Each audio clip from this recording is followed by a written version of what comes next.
Sa ating huling pag-aaral mga kapatid in our last study of the Gospel of John, napag-aralan po natin that walang abilidad ang tao na sumampalataya kay Jesus. Nang ibig sabihin, wala po silang nais, they have no desire, they have no love, they have no faith to trust in Christ. At dahil po dito, na ipaliwanag po sa atin ng Biblia kung bakit may mga tao ho na hindi naniniwala sa magandang balita. At kung bakit may mga tao po na sa kabila ng mga nakita po nila mga himala, they still do not believe in Christ. Even though Jesus fed 5,000 men, even though Jesus Christ healed many people who were sick, and yet ang response ng mga tao, hindi kami naniniwala sa iyo. And the question might be, bakit po hindi naniniwala ang mga tao? Is it because hindi po sila matalino? Is it because hindi naging klaro ang mensahe ni Jesus sa kanila? Is it because they lack understanding on a cognitive level? Pero sabi po sa atin ng Biblia, ang mga tao po na sasampalataya sa Kanya, ang mga tao na magkakaroon po ng nais na tanggapin ng Panginoon Jesus, ang mga tao na magkakaroon po ng nais na isuko ang kanilang buhay sa Diyos, ay yung mga taong pinalapit ng Ama. Kung natatandaan po natin dito in verse 37, sabi po na ating Panginoon in verse 37, ang lahat ng taong ibinibigay sa akin ng Ama ay lalapit sa akin. At hindi ko itataboy ang mga dumalapit sa akin. All those that the Father gives me will come to me, and whoever comes to me, I will never drive away. Dito po natin natutunan mga kapatid, na ang Diyos Ama ay hindi namimili dahil po tayo ay mabuti. Ang Kanyang mga pinipili ay mga masasama. Sapagkat hindi ang mga taong walang sakit karamdaman ang hinahanap ng Diyos, kundi ang mga taong may sakit sa espiritual. And that is all of us. Lahat po tayo ay mga makasalanan na tao. Lahat po tayo ay dumayo sa Diyos.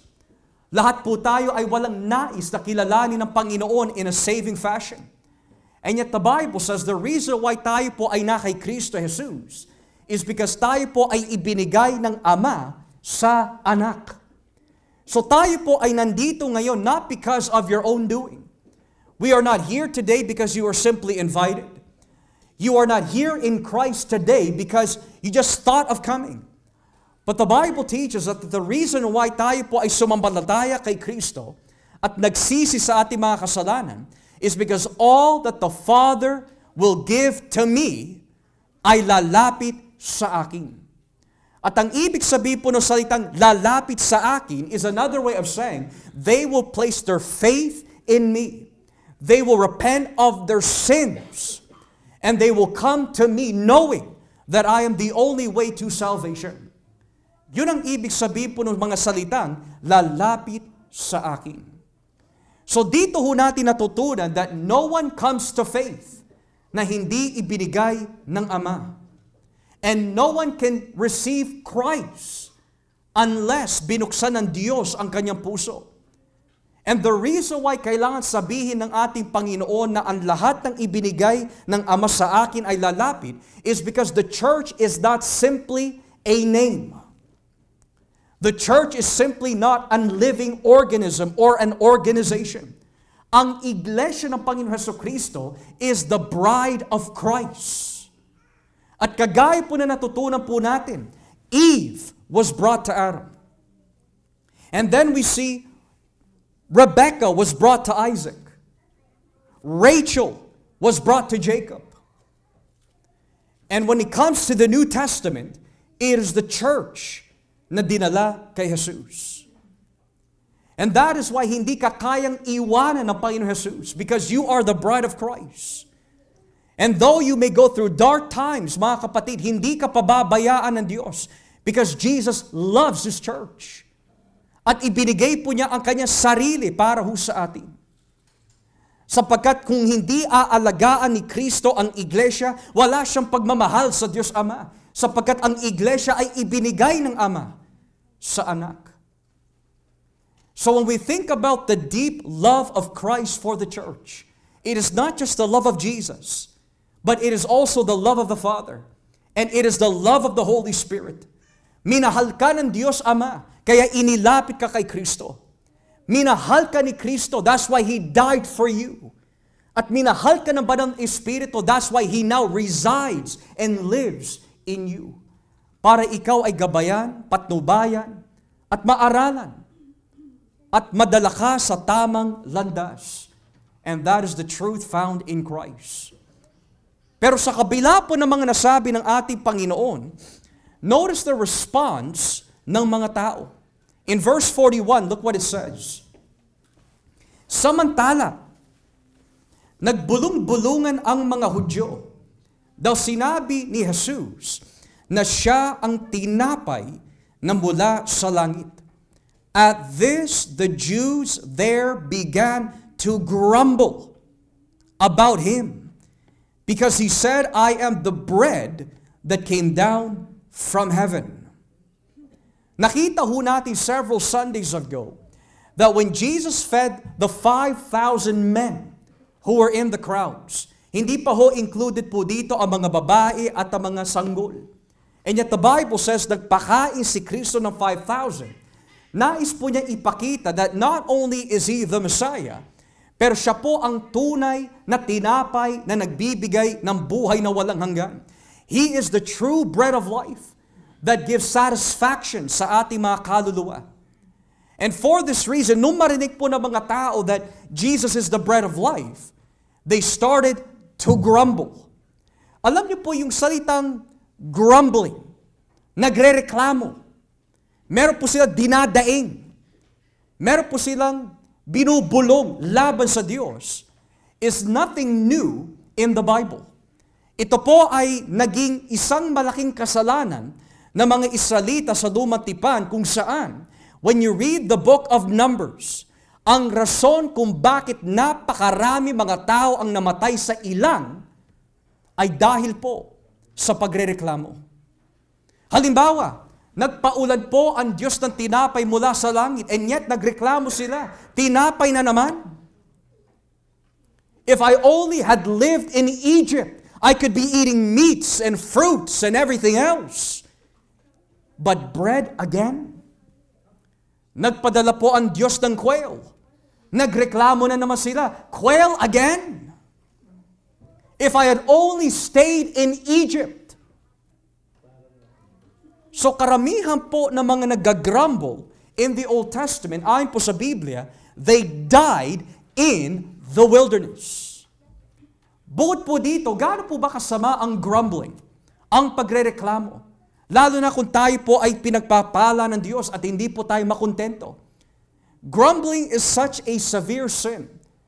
So much so, mga kapatid, that ang pangako po ng Diyos sa mga Israelita, that if you remain faithful to the covenant, you will enter into the promised land in a few days. Perhaps about 3 to 4 days. Pero dahil po sa kanilang paulit-ulit na pagrereklamo, that 3 to 4 days ay umabot ng 40 years na paikot-ikot in the wilderness. At yan din po ay posible mangyari sa atin. Kapag nakakalimutan po natin ang lahat ng kabutihan na nasa ating harapan, na ipinaparana sa atin ng Diyos, dumarating po ang pagrereklamo. It may not be food. Maaari sagana po tayo sa pagkain sa loob ng bahay. Pero ang ating pagrereklamo could be centered on people. Lord, bakit ito yung asawa na binigay mo sa akin? Bakit ganito ang aking mga anak? Bakit ganito ang aking church na binigay mo sa akin? Lord, bakit ito yung trabaho na binigay mo sa akin? Panginoon, why? Why? And we forget the goodness of God behind all these things. Alam niyo po ba, mga kapatid, ang lahat na mabuting bagay ay nanggagaling sa Diyos. Marriage is a good thing and it is a gift from God. Your children are a heritage from the Lord. Your work is a blessing from God to help you have sustenance on the physical aspect of life. And yet kung tayo po ay hindi nag-iingat sa ating pananampalataya at sa ating mga puso, that praise ay nagiging reklamo. Ganoon din sa mga Israelita sa panahon po ni Kristo. Instead of matuwa po sila that Jesus Christ is in front of them, siya daw ang bread of life. Siya daw ang bread of life. Totoo ba yan? They are complaining. Pero hindi lang po sila nagrereklamo that Jesus is the bread of life. But notice what it says in verse 42. Sabi po dito, kaya sinabi nila, hindi ba't si Jesus lang naman yan na anak ni Jose? Bakit sinasabi niya buwaba siya mula sa langit? Samantalang kilala natin ang mga magulang niya. Now what verse 42 teaches us is how the world looks at Jesus and how the church looks at Jesus. Para sa mga Kristiyano, we do not view Jesus as simply just a man. Hindi po natin tinitignan si Kristo as simply a name na nababasa po natin sa Biblia o isang pangalan na napapakinggan mo lang tuwing linggo. For us, Jesus means more than just a name. But rather, mga kapatid, siya ang Panginoon ng ating buhay. Siya ang ating dakilang pastol. Siya ang tagapagligtas ng ating kaluluwa. Siya ang natatanging manggagamot ng ating mga sugat sa espiritual. Jesus Christ means everything to the church. But what about those who see Jesus differently? Kagaya po ng mga Hudyo na kausap po ni Kristo, Jesus is nothing more than an entertainer. Gumagawa po siya ng himala pero hanggang dun lang. Siya ang aming hari. Ang hari sa konteksto ng politika.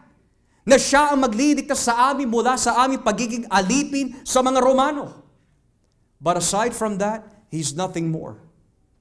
Jesus is nothing more than the son of Joseph. Tao lang siya. Kaya kung titignan po natin ang bawat reliyon na meron po tayo sa mundo, iba-iba ang kanilang pananaw kay Jesus. Iglesia ni Cristo, Jesus is nothing more than a man. Jehovah's Witnesses see Jesus is nothing more than a special, unique creature. Sa ating mga minamahal na mga Muslim, si Jesus ay propeta lamang. Hindi siya anak ng Diyos. Sa mga Mormon, si Jesus ay kapatid ni Satanas. Bakit iba't iba ang kanilang paningin kay Jesus? Ipapaliwanag ho sa atin mamaya ng Panginoon that the reason why people have a different view of Jesus is because of their lack of ability na makuha kung sino talaga siya.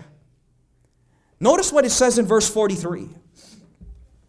Sinabi sa kanila ni Jesus, huwag kayong magbulong-bulungan. Walang makakalapit sa akin maliban kung papalapitin siya ng amang nagsugo sa akin.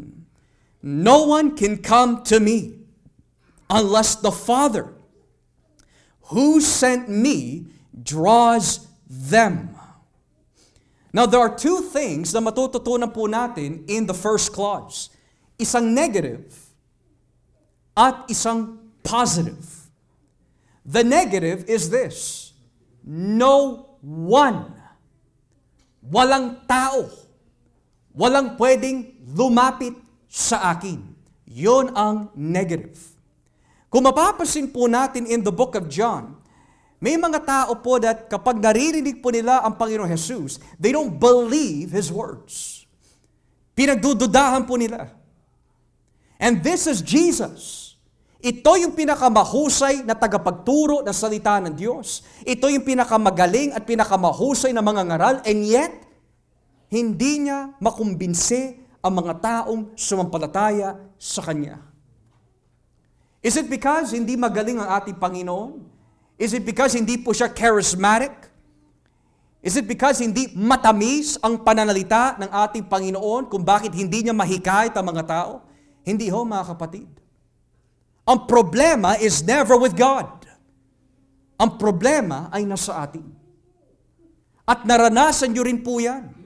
There are some of you at work, when you have the opportunity, you share Christ to your coworkers. Pero bakit ganun? Kapag pinag-uusapan na tungkol sa Diyos, umiiwas, dumalayo, biglang nagkakaroon ng dahilan na may gagawin daw sila. Or you're at a family gathering. You're the only Christian there. And all of a sudden, umupo ka lang, may tinabihan ka na kamag-anak, and the moment you open your mouth, alis sila agad. Why is that? Because sabi ng Biblia, ang mga taong nasa kadiliman ay never po nilang nais na lumapit sa liwanag. So again, dahil po ba hindi kayo mahusay, hindi kayo matalino, hindi kayo malalim sa Biblia kung bakit po ang tao po ay ayaw nila maniwala sa mensahe? Hindi. Ang rason kung bakit maraming tao ayaw po nila isuko ang kanilang buhay kay Kristo is because they do not have the ability to do so. And that is why Jesus says, no man can come to me. That's the negative. So now it makes sense kung bakit madalas na binabanggit ng ating Panginoon ang lahat ng binibigay ng Ama sa akin. Ang lahat ng binibigay ng Ama sa akin. Ang lahat ng binibigay ng Ama sa akin ay lalapit sa akin. Why does the Father have to move in the hearts of men to believe in Christ? Because man is unable to do so. Wala siyang abilidad. Now may mga katanungan ho dito. Brother Josh, what do you mean that man does not have the ability to believe in Christ? Di ba marami naman tao sa labas na naniniwala na may Diyos? Totoo. Pero hindi lang po natatapos sa salitang naniniwala lang. Kahit ang mga demonyo sa Biblia ay naniniwala na may Diyos. Si Satanas ay naniniwala na may Diyos. Pero you will never see in the Bible that yung mga demonyo, si Satanas, maging yung mga reliyosong Hudyo na naniniwala na may Diyos, ay nagsisi at sumunod kay Kristo. So then, if that be the case, what does it mean that no one can come to me? The reason why the Bible says no man can come to me is because nabanggit ko nga po sa inyo kanina, wala po tayong abilidad. At ano po ang ibig sabihin ng walang abilidad? It means, sa ating kalagayan apart from Christ, we are spiritually dead. Mga patay sa espiritual. Nang ibig sabihin, ang isang patay kahit kausapin mo ng ilang beses, hindi magsasalita yan. Na wala siyang kakayahan makinig, wala siyang kakayahan makaintindi, makakita, or mag-respond. Matter of fact, in the Gospel of John, kitang-kita ho natin that when a person is spiritually dead, walang kakayahan whatsoever to understand, to comprehend, or to embrace Christ, na talagang hindi po nila magawa na tanggapin si Jesus. A good example po dito is Nicodemus. In John chapter 3, kung ating po babasahin, John chapter 3, beginning at verse 10, tignan niyo po ang nakalagay po dito, John chapter 3, beginning at verse 10. Excuse me.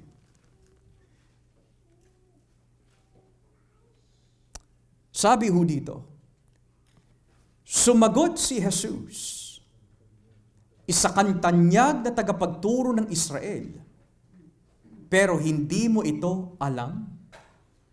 You are Israel's teacher, said Jesus, and do you not understand these things? Now what does that mean? Sa pag-uusap po ni Nicodemus and Jesus, Jesus was saying, Nicodemus, you will never understand how I am able to do these things unless you're born again. Sabi ni Nicodemus, how can a man na matanda na enter back into his mother's womb and be born again? So sa pag-iisip po ni Nicodemus, he was thinking on a superficial and physical note. Ang iniisip po niya ay yung mga bagay na pisikal, pero hindi niya makuha ang kahulugan ni Kristo sa konteksto ng pagiging spiritual. So ngayon, ito po ay isang sampal sa tanyag na guro ng Israel. Nang ibig sabihin, ang dami mo pinag-aralan ng mga manuskrito. Alam na alam mo ang lumang tipan, pero yung mga salitang, you must be born again, hindi mo makuha. Ganyan din, mga kapatid, ang mga tao sa labas. Kahit na umiiyak ka na sa kanilang harapan, you need Jesus. You need to come to Christ. You need to repent of your sins. And Jesus Christ is the only way. At kahit na sabihin mo yung mga bagay na in the most clearest form, hindi nila makikita their need for Christ. What they will say is, saka na lang. Pag-iisipan ko muna. Maybe next time na lang.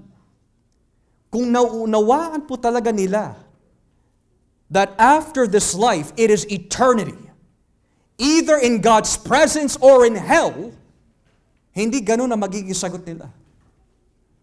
So kagaya po ni Nicodemus, ikaw ay isang tanyag na guro, and yet hindi mo maunawaan ang sinasabi ko. Like our present day, do you understand your spiritual state? That if you were to die today, do you know kung saan ka pupunta? And most people would say, I don't know. And others would say, siguro langit. May siguro pa. Bakit siguro langit? Dahil mabuting tao naman ako. Yun ang problema. Kung tayo po ay mabuti sa harapan ng Diyos, hindi na isusugo si Kristo. But the fact of the matter is, Jesus was crucified on that cross. Because all are guilty before a holy God. Hindi ho natin pinag-uusapan po dito how good you are compared to others. Kasi kung makasalanan sa kapwa makasalanan, tapos yun lang ang pamantayan mo, pwede mo sabihin, mas mabuti ako sa kapatid na yan dahil hindi ako magnanakaw kagaya niya. Mas mabuti ako dito dahil hindi ako pumapatay. Siya nakapatay na. Pero hindi yun ang pamantayan eh. Ang pamantayan is, are you good according to God's standards? And unless you evaluate yourself by those circumstances, hindi mo makukuha kung gaano po tayo kasama. And that is why Jesus says, no one can come to me.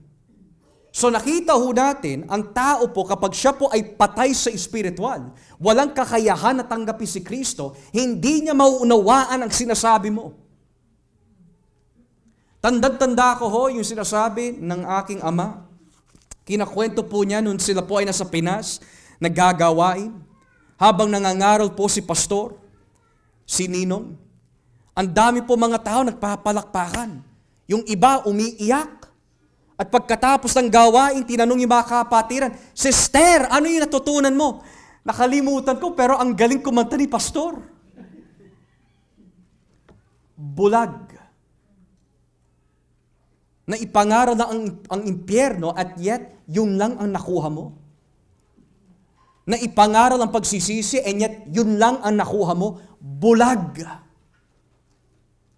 Pero hindi po natatapos diyan, mga kapatid. Kapag tayo po ay walang kakayahan na dumapit kay Kristo, kahit yung mga napapakinggan mo na mensahe, ay papasok lang ho dito at labas sa kabila.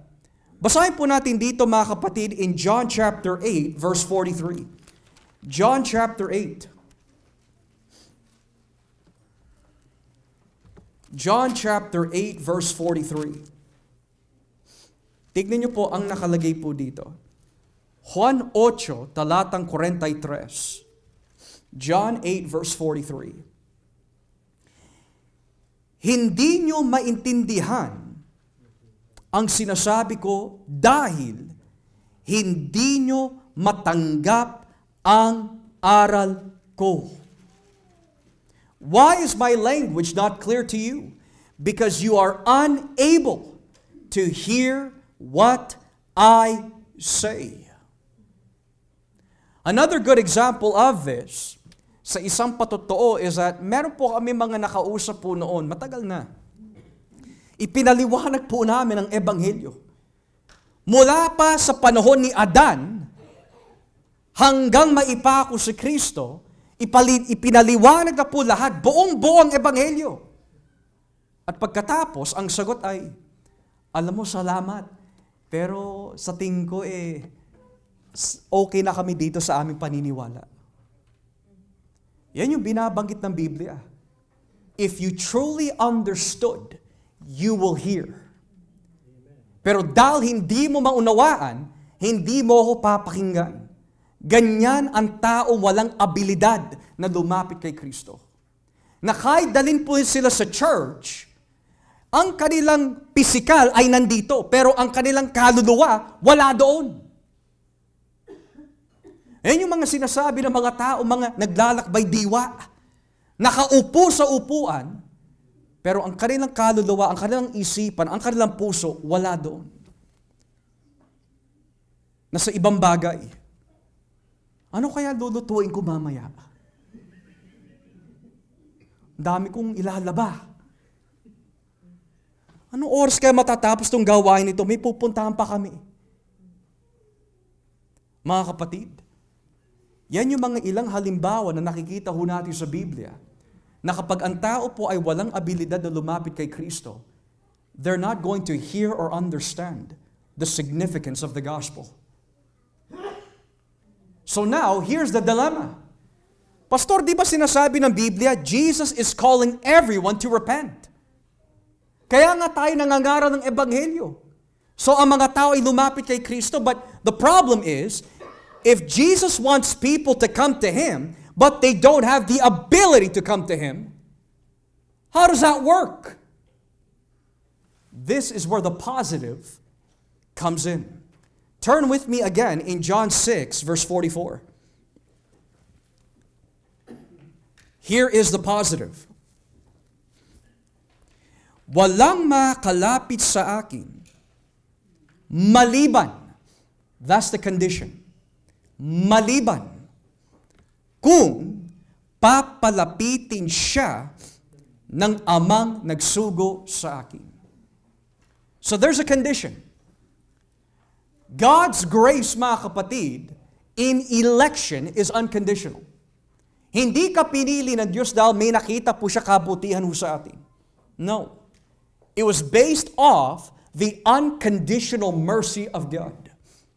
Subalit, may condition na positibo na nakikita ho natin dito. Joshua is unable to come to Christ.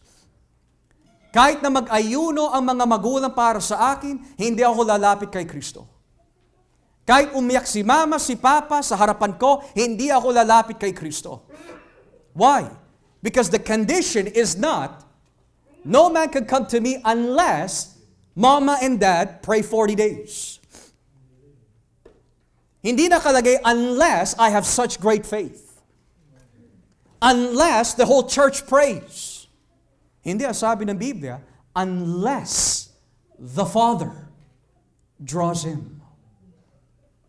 So sino po ang may susi sa kondisyon upang ako'y mailapit kay Kristo?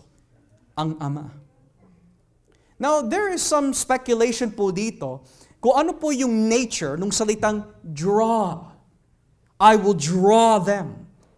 Ang ibig sabihin po na ng I will draw them o papalapitin ko sila is, oy, punta ka na dito, come here. Punta ka sa aming church, maraming kakainin. Yun po ba yung drawing na binabanggit po ng Biblia? Hindi ho. Sa original na wika, ang ginamit po dito na salita is eklo. Heklo. At ang salitang heklo sa wikang Griego is not your, uy, punta ka na dito. Hindi yung mahinhin na aksyon. Tuwing ginagamit po yung salitang heklo sa New Testament, meron po siyang nilalarawan na kahulugan, kinakaladkad, to drag. In the book of Acts, sila Pablo ay kinaladkad, heklo. Yung mga apostol in Acts 21, kinaladkad kaladkad dahil sa kanilang pananampalataya. Heklo. So dito, ang ibig sabihin po nito is that when Jesus Christ works in your heart, and when the Father works in your heart, palalapitin ka niya in such a forceful and powerful way na hindi mo maiiwasan na tanggapin si Kristo. And the question might be, bakit kailan ikaladkad? Kasi matigas ang puso natin eh. Pastor, hindi ako naniniwala dyan. Really? Paliwanag mo ako ano nangyari kay Jonah? Anong ginawa ni Jonah nung ninanais po niya takbuhan ng Diyos? Sino po ang nagwagi? Ang kalayaan ng tao, which is really not there, o ang kalayaan ng Diyos? Kahit anong gawin ni Jonah, hindi niya matakasan ang kalooban ni Yahweh. Now you think about this. When you ask yourself, kailan po ba ako nabuksan? Karamihan po sa inyo would say, alam mo, hindi ko matandaan yung exact date, hindi ko matandaan yung exact na oras, pero for some reason, may umuudyok sa akin na pumunta sa simbahan at makinig na salita ng Diyos. Yan yung binabanggit ng Biblia. He is drawing men to Christ. Minsan naiiyak tayo. Alam mo, hindi ko maintindihan. Wala naman nag-imbita sa akin, pero may tumutulak sa akin na makinig na salita ng Diyos. At nung mapakinggan ko ang salita ng Diyos, naging malinaw na ang lahat. I now have a purpose. I have a purpose for my designation here on the earth. Marami ho sa inyo, nanggaling po kayo sa ibang simbahan, pero hindi nyo maunawaan kung bakit kayo dinala dito. All that the Father draws to me will come to me. But how does that feel? Kapag ikaw ay kinaladkad ng Panginoon, this is what's going to happen. When you ask the question, Brother Josh, how do I know that the Father is drawing me? Number one, He will convict you of your sin. Hindi ka lang palalapitin ng Ama para na sabihin, oy, dito ka na, pagpapalain kita. Hindi. Palalapitin ka niya kay Kristo at sasabihin niya, ito ikaw sa harapan ko. Madumi ka, makasalanan ka, masama ka, marami kang ginagawang kasalanan. And after na ipakita niya po sa atin how sinful we are, the next thing He does when He draws us to Himself, pero sa kabila ng mga kasalanan mo, kung ikaw ay sasampalataya sa aking anak at magsisisi, huhugasan kita, babaguhin kita, mamahalin kita, hindi kita bababayan o iiwanan kailanman. At kapag ikaw naman ay namulat, nabuksan sa ganyang klaseng katotohanan at tinanggap mo si Kristo, then only you will know na nilapit ka ng Diyos Ama. So ang paglapit sa Diyos Ama is not just simply coming to church. There are still many dead people in the church that have not yet come to Christ. Nang ibig sabihin, buhay sa pisikal, patay sa espiritual. Walang puwapasok dito. There's no excitement for Jesus. There's no desire for Jesus. There's no love for Jesus. Yun ay patay sa espiritual. Pero kapag ikaw ay inilapit ng Ama, magkakaroon ka ng pagmamahal sa Diyos. Bagamat hindi perpekto, pero naiba na. Naibaling na sa ibang object ang pagmamahal mo. Dati ang pagmamahal mo ay nasa mundo, nasa pera, sa mga tao. Pero ngayon na iba na. Na itoon ang pagmamahal mo kay Kristo. Na kahit mawala na ang lahat ng bagay dito sa mundo, wag lang mawala si Kristo sa buhay mo. That's how you know that you are being drawn by the Father. But you will also know na hindi ka inilalapit ng Ama sa anak.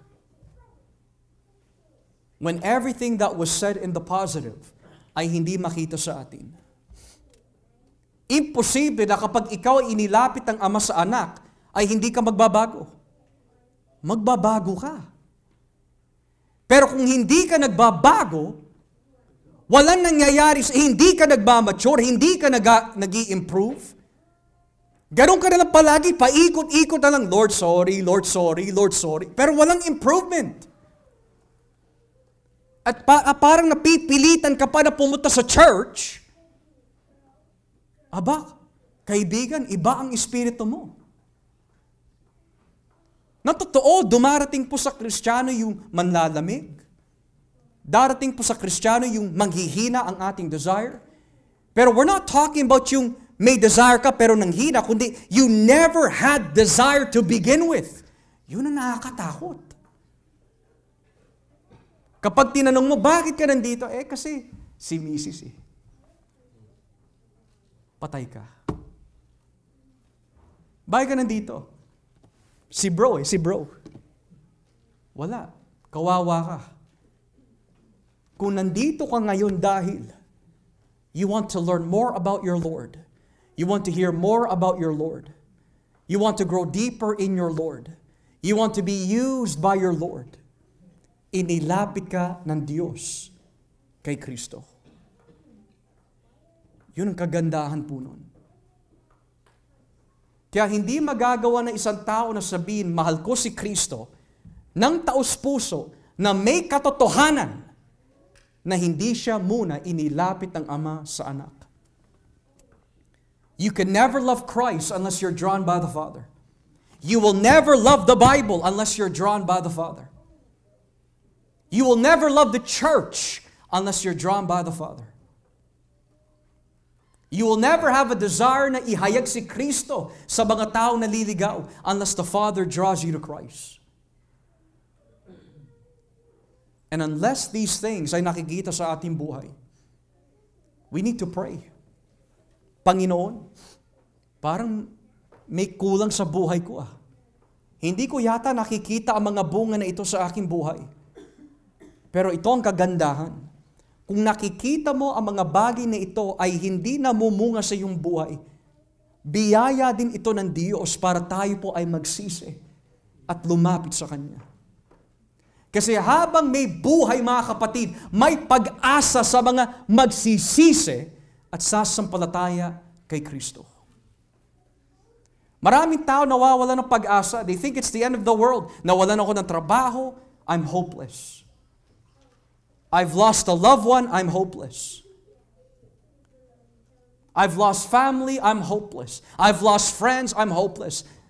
Kaibigan, masakit man ang nararanasan mo, and you may feel that your whole world is crumbling on you. And you may feel na wala kang kasama. Pero let me tell you, kung ikaw ay lalapit kay Kristo at hihingi ng tawad sa Diyos at magsisisi, hindi Kanya pababayaan. Mamahalin ka ni Jesus. You are not alone. You've never been alone. Dahil ang pangako ng Diyos, ang lahat ng ibinigay ng Ama sa akin, ni isa, kailanmay ay hindi mapapahamak. And that is the hope of the church. Bumaksak man si Brother Joshua na 3 beses, 1,000 times.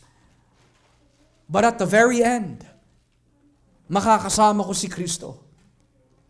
Dahil hindi nakasalalay ang aking kaligtasan sa aking performance. But it is dependent on the eternal sovereign Savior, ang ating Panginoong Hesukristo. That is the hope of the church. So ngayon, pagdating po dito in verse 45,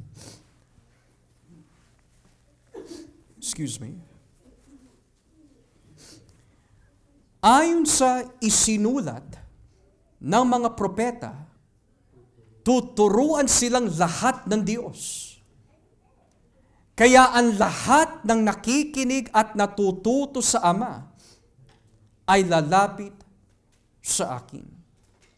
Now, this is something that I find to be very profound. Because kagaya po ng Revelation, tuwing ang book of Revelation ay may binabanggit po ng mga detalye, most likely humuhugot po ito sa lumang tipan. Pero ngayon ko lang po nalaman mga kapatid, that when Jesus says No one can come to me unless the Father draws him. Yung salitang papalapitin ko sila ay hugot pala sa lumang tipan. Turn with me in Jeremiah chapter 31. I want to show you something. Jeremiah chapter 31. Why does Jesus use the words, draws him? Jeremiah 31, and let us begin in verse 1 to 3. Jeremias 31, talatang 1 hanggang 3. Tignan niyo po ang nakalagay. Jeremiah 31 verses 1 to 3. Sinabi pa ng Panginoon sa araw na iyon, ako'y magiging Diyos ng buong Israel at magiging hinirang ko sila. Ako ang Panginoon ay nagsasabing aalagaan ko ang manatitirang buhay sa kanila habang naglalakbay sila sa ilang. Magbabalik ako para bigyan ng kapahinga ng Israel.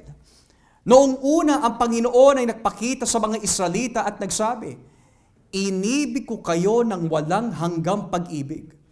Sa kagandahang loob ko, pinalapit ko kayo sa akin. In English, the Lord appeared to us in the past saying, I have loved you with an everlasting love. I have drawn you with unfailing kindness. Now, what does Jeremiah 31 mean? When you study the Old Testament, ang Jeremiah 31 specifically ay nagbibigay po in its entire chapter ng isang magandang aral. Ano ang magiging bunga ng bagong kasunduan? Yan ang Jeremiah 31 eh. Jeremiah 31 is about the new covenant. Ano ang magiging bunga ng bagong kasunduan?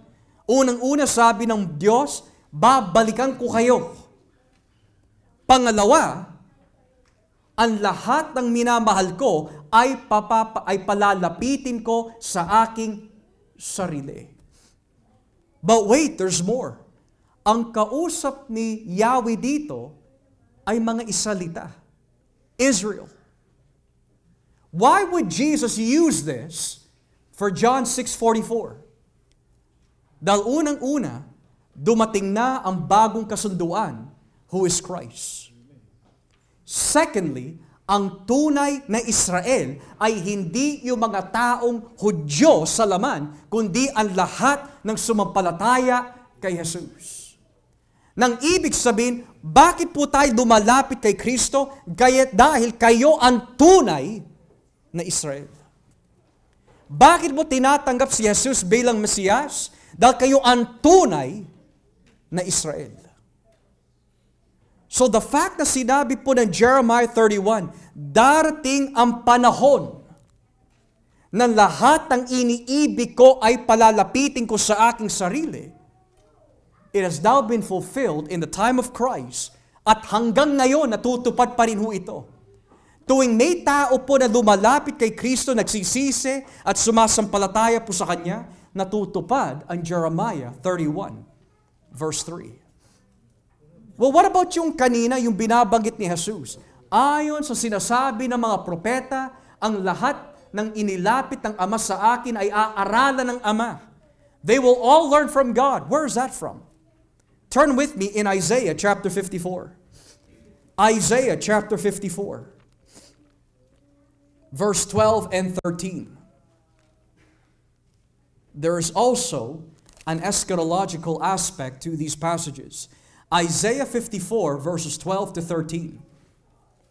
Tignan niyo po ang nakalagay. 12 to 13. Gagamitin ko rin ang mga batong ruby sa iyong mga tore. At gagamitin ko rin ang mga nagagandahang mga bato sa paggawa ng iyong mga pinto at mga pader. Verse 13. Ako ang magtuturo sa iyong mga mamamayan at magiging mabuti ang kanilang kalagayan. Verse 13. All your children will be taught by the Lord. and great will be their peace. Brother Josh, ano naman ang konteksto ng Isaiah 54? Sa pag-aaral po ng Isaiah, dahil ito po ay merong 66 chapters, ang book of Isaiah, nahati po ito sa dalawang bahagi. From chapters 1 to 39, ang kausap po ng Diyos po dito ay yung mga taong nabubuhay sa panahon po ni Isaiah. But from chapters 40 hanggang 66, ang kausap naman po ng propeta ay yung mga tao 150 to 200 years into the future. Ulitin ko ho. Ang kausap ni Yahweh from chapters 1 to 39 ay yung mga tao na nabubuhay sa panahon ni Isaiah. Pero in chapter 40 hanggang 66, ang kausap naman ni Isaiah dito ay yung mga tao in the future 200 years from now. And yet, ang sabi po ng Biblia, yung mga kinakausap po ni Isaiah in chapter 54, yung mga tao 200 years in the future, sinasabi niya, ang mga ito na i-restore ko, ang bagong Israelita, ang bagong komunidad, ako ang magtuturo sa kanila. Sino kaya ang tinutukoy po niya ang bagong community ng Diyos? The church. The Israel of God.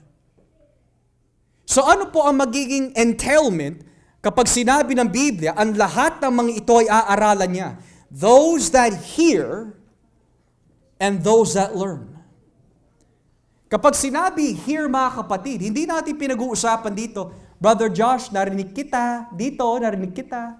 Hindi ho. Ang ibig sabihin ng hearing is, I'm a sinner. I need Christ. I see that. I hear that. I need Jesus. At ang ibig sabihin na sila po ay matututo, it does not mean that Bible knowledge lang. But the meaning of learning is, narinig ko, nauunawaan ko, tatanggapin ko na si Jesus. Because let's face it, not everyone who hears actually hears. Not everyone who sees actually sees. Not everyone who grasps truly understands. Hanggat hindi natin tinatanggap si Jesus bilang Diyos at tagapagligtas, at hanggat hindi mo isinusuko ang sarili mo sa Diyos na may pagsisisi, hindi ka talaga nakarinig. Hindi talaga tayo nakaunawa. Hindi talaga tayo nagkakaroon ng conviction of our present state. Pero ito ang magandang balita. Kung tayo po mga kapatid ay nagkaroon ng understanding at takot sa Diyos where man, I've sinned against God. I've lied, committed sexual immorality, I've committed violence, treachery, I'm greedy, I'm selfish, I'm not faithful, I complain a lot, I'm a liar. Lord, I'm condemned. Pero dahil nakikita ko na si Kristo lang ang aking pag-asa, I run to Jesus. Lord, I believe na namatay ka sa krus sa Kalbaryo. I believe that after 3 days you rose again from the dead. I believe you are my only hope in this life and in the life to come. Here's my life. Binibigay ko na sa iyo, Panginoon. I surrender my soul. Save me from the wrath of God. Kapag yan ang nanggaling sa puso mo, ang sabi ng Biblia, nilapit ka ng Ama. You finally got it. Nakikita mo na. Yung mundo mo na walang kulay, ngayon nagkaroon na ng kulay. Yung buhay mo na akala mo walang layunin, may layunin na. The chief end of man is to glorify God. Ang purpose po natin ay hindi yumaman. Ang purpose po natin ay hindi humaba ang ating buhay. O maikot po natin ang buong mundo. Ang pinakalayunin ng bawat nilalang ng Diyos ay mabigyan siya ng kapurihan. Let all that hath breath praise ye the Lord. Kung kayo po ay binigyan ng buhay mula sa Diyos, spiritual life, praise the Lord. Come to Jesus. So ngayon, as we come to a close, Pastor, kung ang Diyos ang siyang magpapalapit, paano niya gagawin ito? Sa pamagitan po ba ng pag-iimbita ng mga tao sa church? Dahil mahusay tayo mangaral? Hindi ho. Mahusay ka man o hindi, may alam ka man sa Biblia o wala. Ito lang ang paraan para ang tao po ay lumapit sa Diyos. Basahin po natin ang John chapter 12. Verse 32. At dito na ho tayo magtatapos. John 12. Verse 32. Napakaganda po nito. John 12. Verse 32. Paano lalapit ang tao kay Kristo? Verse 32. At kapag itinaas na ko mula sa lupa, ilalapit ko ang lahat ng tao sa akin. And when I am lifted up from the earth, will draw all people to myself. Alam niyo dati mga kapatid, nung binabasa ko ang tekstong ito, akala ko ho na, ang ibig sabihin na kapag itinaas natin si Kristo, ilalapit niya ang mga tao. Akala ko ang ibig sabihin po nito is, Lord, tinataas kita sa buhay ko. Yes, praise the Lord, praise the Lord. Akala ko awit. Akala ko yung nagtututugan, nagpe-praise the Lord tayo. Hindi pala yun ang ibig sabihin.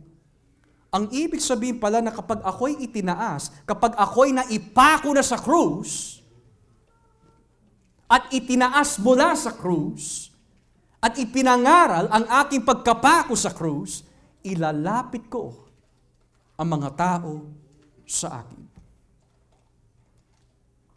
Brother Josh, how do I win my family to Christ? Preach the gospel. How do I bring my neighbors to Christ? Preach the gospel. How do I bring my children to Christ? Preach the gospel. Pwede mo ibigay ang Genesis sa kanila, pwede mo i-memorize ang bawat book of the Bible, that's great. Pero hanggat hindi mo binibigay ang Ebanghelyo, hindi sila lalapit kay Kristo. The only message, mga kapatid, that will bring men to Christ sovereignly is the gospel of Christ. Malinaw na sinabi ng ating Panginoon, kapag ako'y itinaas na, ilalapit ko ang mga tao sa akin. Kaya hindi tama yung mga napapakinggan po natin sa mga ibang lugar. Lalapit ang tao kapag pinakita mo na mabait ka sa kanila, mahinhin ka magsalita, oy dito ko na lang sa church namin. Hindi. Lalapit sila, pero ang kanilang kaluluwa hindi lalapit sa Diyos yun. Kahit na marami po tayo pagkain, lalapit talaga mga tao, pero ang lalapit ay yung tiyan. Hindi ang kanilang mga puso. Magtayo tayo ng basketball court dito, sigurado lalapit ang mga basketballista. I guarantee you that. Magtayo tayo ng maraming chess club dito, lalapit ang mga chess players. But that will not draw them to Christ. But when you preach the gospel, marami man ang hindi maniniwala. Pero kung may 3 o 4, nalalapit. Yun ang mga tupa ng Diyos. Dahil hindi pinag-uusapan dito ang dami. Ang pinag-uusapan dito, sino ang lalapit kay Jesus. He is truly the bread of life. As we pray.